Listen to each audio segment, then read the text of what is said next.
लोगों ने मुझसे कहा कि भगवान शिव की आराधना का ये पखवाड़ा है, ये महीना है पूरा सावन मास। इस समय चूंकि कोरोना वायरस की वजह से विश्व लॉकडाउन है, लेकिन आप भगवान शिव की प्रतिमा के रहस्य के बारे में, क्या देशना है भगवान शिव की, उसके बारे में कुछ कहें। शम्स मीनाई की एक कविता हमें याद है, राम पे लिखूं हिम्मत नहीं है कुछ, राम पे लिखूं हिम्मत नहीं है कुछ, तुलसी वाल्मीकि ने छोड़ा नहीं है कुछ। वैसे भी कोई खास कलमबर नहीं हूं मैं, फिर भी वतन की खाक से बाहर नहीं हूं मैं। राम का नाम है जादू लिए हुए, राम की लीला है ओम की खुशबू लिए हुए। तो भगवान राम, भगवान शिव के बारे में अपनी अपनी जो मति है, कभी न होम नहीं चतुर कहावो, मति अनुरूप राम गुण गावो। तो हमारे कटोरे में, हमारे दिमाग के कटोरे में जो भी भर आएगा वो तो सागर है। राम तो सागर है, शिव सागर है, लेकिन उस सागर से हमारे कटोरे में जो भर आता है, भर के आएगा, वो मैं कोशिश करूंगा कि उस अमृत का पान आप लोगों के भी बीच शेयर कर सकूं, जिससे आप लोगों का भी जीवन खुशबू से भर जाए, मस्ती से भर जाए, प्रेम से भर जाए, आनंद से भर जाए। तो हम थोड़ा सा यहाँ पे भगवान शिव के बारे में यहाँ समझते हैं। प्रतिमा के बारे में हम थोड़ी सी आपको बताएं। शिव के 3 नेत्र हैं। 2 नेत्र हम सबको होते हैं, लेकिन तीसरा नेत्र क्या है? तीसरा नेत्र है होश का, बोध का, अवेयरनेस का, प्रज्ञा का, विवेक का, जस्ट अवेयरनेस, अवेयरनेस का, जो संज्ञान ले सके, तुम्हारी आंखें देख सके। मैंने पहले बताया था कि ऊर्जा हमारी वही है, वही चाहे क्रोध में बह जाए, चाहे वो लोभ में बह जाए, चाहे और वासनाओं में बह जाए, और चाहे करुणा अहिंसा और चाहे परमार्थ में बह जाए, वो ऊर्जा वही है। ऊर्जा का रूपांतरण होता है, तो वही है त्रिनेत्र। वो हमारे लिए इशारे हैं, इसीलिए प्रतिमा बनाई गई कि भगवान शिव को वीरेश कहा जाता है, इसीलिए उनका तीसरा नेत्र हमेशा जगा रहता है। तो हमारा भी तीसरा नेत्र खुले और विपरीत परिस्थितियों को अपने में समेटने में हम सफल हो सकें, तभी आनंदित रह सकते हैं। चाहे परिवार का क्षेत्र हो, चाहे ड्यूटी का क्षेत्र हो, चाहे जहाँ का क्षेत्र हो। धरती के अगर हम इसमें बैलेंस साधने में सफल नहीं हैं, तो हम रस्सी से नीचे गिर जाएंगे, फिर हमारा जीवन फिर न हुआ। 2-4 कदम चलने को चलना नहीं कहते, मंजिल तक न पहुंचे उसे रास्ता नहीं कहते।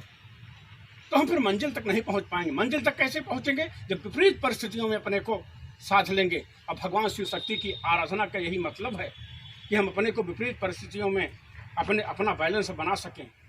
तो एक तरफ दुश्मन भी खड़ा है, एक तरफ दोस्त भी हैं, लेकिन सब साथ में हैं। भगवान शिव शक्ति के सामने पूरा परिवार, पूरे वाहन खड़े हैं, बैल खड़ा है, शेर खड़ा है, सांप खड़ा है, चूहा खड़ा है, वहीं पे है, लेकिन एक दूसरे को कोई हानि नहीं पहुंचा रहे हैं। रहा एक सा गज गज पंचानन। यही है संतत्व की गरिमा, यही है तुम्हारे जागरण की गरिमा, यही है तुम्हारे बोध की गरिमा, यही है शिव शक्ति के इबादत के लिए तुम्हारी निगाह संत इशारा करते हैं। ऊपर मत उलझ जाना, प्रतिमाओं में पूजा, उलझी विधियों में उलझा भक्ति योग, उतने से मत लौटाना मंदिर की परिक्रमा करके। अंदर प्रवेश करना, थोड़ा भीतर जाओ, पिया मिलेंगे। मैं पहले कहता हूँ ना कबीर साहब की एक लाइन, क्योंकि मैं कबीर को जरूर प्रणाम कर लेता हूँ। वो शिव के अवतार कहे जाते हैं। बनारस में काशी भी शिव की नगरी है, और उसी का खंड है प्रतापगढ़, और कबीर भी उसे वहीं अवतरित हुए। एक बात कहते थे, मैं बौरी डूबन डरी रही किनारे बैठ, जिन खोजा तिन पाइया गहरे पानी पैठ। तो हमको थोड़ा गहरे जाना है, तो गहरे और चलते हैं। तो ये है भगवान शिव की हमारे विपरीत परिस्थितियों का जोड़। और अगर और रहस्य में प्रवेश करेंगे तो धरती के जो हमारी ऊर्जा है, समस्त ऊर्जा है हमारी ब्रह्मांड की, ये शिव का प्रतीक है। और जिसमें प्रेम का, स्नेह का ट्रांसफार्मर लग जाता है, जब परिवर्तित हो जाती है करुणा अहिंसा में, तो फिर क्या बन जाती है? ये शक्ति। इसी को माँ पार्वती का वात्सल्य कहते हैं, विंध्याचल की कृपा कहते हैं, माँ भवानी का मनुहार कहते हैं। तो ऊर्जा मनुहार में बदल गई, नहीं अकेली ऊर्जा। इसीलिए शिव शक्ति के साथ पूजा करने का विधान है। उसके पीछे प्रतीक क्या है, उसके पीछे रहस्य क्या है? ऊर्जा तो सम्राट अशोक भी बहुत बड़े शक्तिशाली थे, लेकिन इतना रक्तपात किया कलंक के युद्ध में, मानवता त्राहि त्राहि कर दी। अंगुलीमाल भी बहुत बड़ा शक्तिशाली था, लेकिन त्राहि त्राहि मचा दिया दुनिया में। लेकिन जब महात्मा बुद्ध का बोध मिला, होश मिला, तीसरा नेत्र मिला अवेयरनेस का, तो वही ऊर्जा करुणा अहिंसा में, मैत्रेय में परिवर्तित हो गई, और दुनिया का कल्याण किया। उसने अपना भी मंगल किया, दुनिया का मंगल किया। तो यही ऊर्जा का हमारे रूपांतरण है। तो ये हम विपरीत परिस्थितियों में कैसे अपने आप को चलायमान रख सकेंगे जीवन में, ये रहस्य। विपरीतताओं को समेटते हुए कैसे हम आनंदित रह सकेंगे, अपने जो जीवन का हमारे जगत है, ये हमारा चाहे खान पान का क्षेत्र हो, रहने का क्षेत्र हो, काम करने का क्षेत्र हो, अगर विपरीतताएं हैं तो एक दूसरे को अपने समान मत करने लगना। जूही का फूल जूही का है, चंपा का चंपा का है, चमेली का चमेली का है, लेकिन एक पुष्पाहार दिखाई दे, प्रेम का होश का भीतर धागा दिखाई दे, तो हमारे यहाँ कवि गाता है, बेला गुलाब जूही चंपा चमेली, प्यारे प्यारे फूल गुथे माला में एक हैं, लेकिन रहीमन धागा प्रेम का मत तोड़ो चटकाए। असली सवाल जो दिखाई दे रहा है पुष्पाहार, फूल के अपना सौंदर्य, लेकिन भीतर एक प्रेम का धागा है। पूरा भारतवर्ष विविधताओं से भरा है, लेकिन एक प्रेम का धागा लगातार बना हुआ है। आखिर कुछ बात है ना, मिटती नहीं हस्ती हमारी। ये भगवान शिव शक्ति का कमाल है, ये उसी सिंबल का रहस्य का प्रतीक है जो कभी मनीषियों ने डाला था। ठीक है, सब नहीं जाग पाते, सब नहीं कक्षा में पास हो पाते, लेकिन जो जाग जाते हैं, जे जाने सो देव जनाई, वो फिर अपना मंगल करते हैं, दुनिया का मंगल करते हैं। मैं हमेशा विवेकानंद और ओशो का उदाहरण देता हूँ आप लोगों को, आज शंकराचार्य का उदाहरण देता हूँ, फिर शेख सरमद बुअली तबरेज मौलाना हुए, सूफियों का उदाहरण देता हूँ। तो हमारे जीवन आज संकल्प हम करते हैं। और तीसरी चीज, हम जन्म ले लिए, हमारा पालन पोषण हो रहा है, लेकिन मृत्यु हमारी सार्थक हो जाए, हम हंसते हुए विदा हो जाएं। मृत्यु के देवता हमारे यहाँ भगवान शिव को कहा गया, जन्म का देवता हमारे यहाँ ब्रह्मा जी को कहा गया, पालन पोषण के देवता विष्णु को, राम को कहा गया, लेकिन मृत्यु के देवता भगवान शिव कहलाए।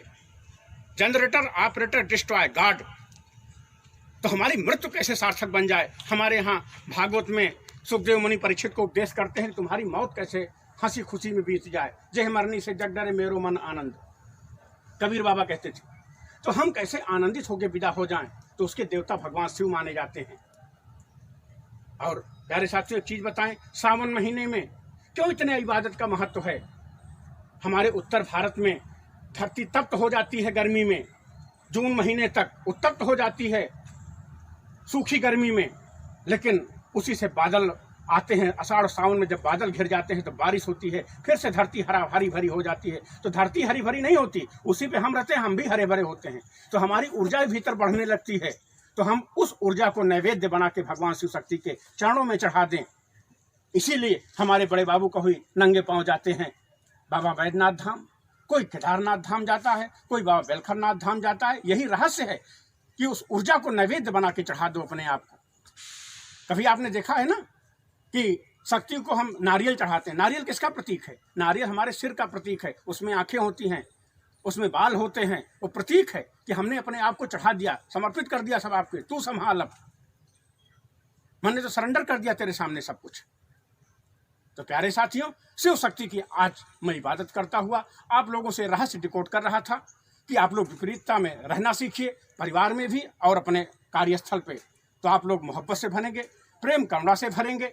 आप लोग एक दूसरे को विपरीत देख करके लड़ने भिड़ने नहीं लगेंगे। और हमारे मन की ये चाल है, हम उसी विपरीतता में कांटे में उलझ जाके जीवन खराब कर लेते हैं। तो उसमें हम अपने आप को खराब न कर लें, अपनी खिलावट, अपनी फ्रेग्रेंस में सदा बने रहें, तभी हमारी शिव शक्ति की आराधना सफल हो। भगवान शिव शक्ति से प्रार्थना करता हुआ हम सभी का जीवन मंगलकारी हो, हम खूब मंगल हो हमारा। मंगल भवन है अमंगल हारी, द्रबहुसु दशरथ अजर बिहारी, जो बाबा तुलसी प्रार्थना गाते हैं। हमारा जीवन भी मंगलकारी बन जाए, हम अपना भी मंगल करें और जहाँ जहाँ जाएं मंगल करते जाएं, हमारा जीवन सफल हो जाए। प्रभु शिव शक्ति से इस प्रार्थना के साथ सबका जीवन मंगलकारी हो, सबके जीवन में मंगल आए, सबके जीवन में प्रकाश आए, हमारा जीवन सार्थक बने। इसी प्रार्थना के साथ सबको खूब खूब बधाई, सबके जीवन में शिव शक्ति का अवतरण हो। हरिओम तत्सत। शुक्रिया।